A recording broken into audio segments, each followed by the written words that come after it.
Me ollaan aiemminkin puhuttu siitä, että mikä on 8-bittisen ja 10-bittisen videon ero. Tässä on muutama käytännön esimerkki, miltä näyttää 8-bittinen ja 10-bittinen video. Eli lähtökohtana meillä on tässä samalla kameralla kuvattua 8-bittistä ja 10-bittistä. Sama resoluutio, samat asetukset. Ainoa mikä muuttuu on se kodekki, missä me muutetaan se 4K-matsku 10-bittisestä 8-bittiseksi. Ja bittimäärähän määritti sen, että kuinka paljon sulla on värejä. 8-bittisessä on näin paljon värejä ja 10-bittisessä on näin paljon värejä. Mutta se on aika abstrakti käsite, että miltä se käytännössä näyttää, ja se näyttää käytännössä tältä.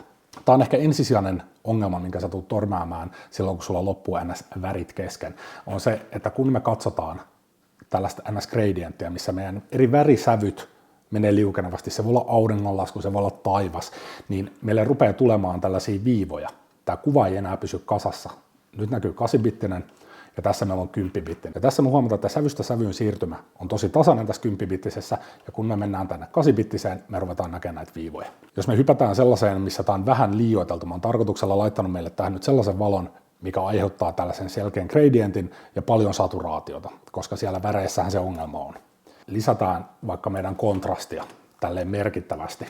Sä et tietenkään haluaisi, että sun video ikinä näyttää tältä, koska tämä näyttää aivan pyrstöltä, mutta tämä näyttää sen esimerkin siitä, että jos sun tarvii esimerkiksi gradaa sun video paljon, niin mitkä on ne ongelmat, mihin sä törmäät, kun ne värit ei riitä ja se sun kuva rupeaa hajoamaan.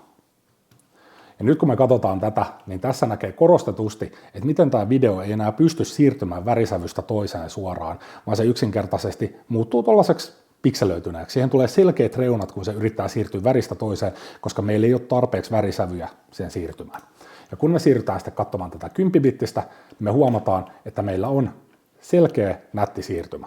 Sama juttu on tässä. Meillä on aivan täysin gradeaamaton video. Tähän on ainoastaan laitettu Color Space Transform, että me saadaan se logista Rec 709, ja me huomataan jo tässä, että tämä meidän valo aiheuttaa meidän seinässä selkeitä viivoja tuohon. Ne sävyt ei yksinkertaisesti riitä. Ja kun me mennään 10-bittiseen, niin se on huomattavan paljon sulavampi, jos ei jopa täydellisen sulava se siirtymä. On paljon juttuja, missä sä voisit pärjätä sillä 8-bittisellä, mutta mikäli sä otat sun värimäärittelyn tosissaan tai teet mitään ns. Advanced kamaa, missä niitä täytyy veivata, niin kyllä se 10-bittinen on aika välttämätön. Just tässä on tästä syystä. Oliko tää sulle jo tuttu juttu? Jos ei ollut, niin nyt sä tiedät.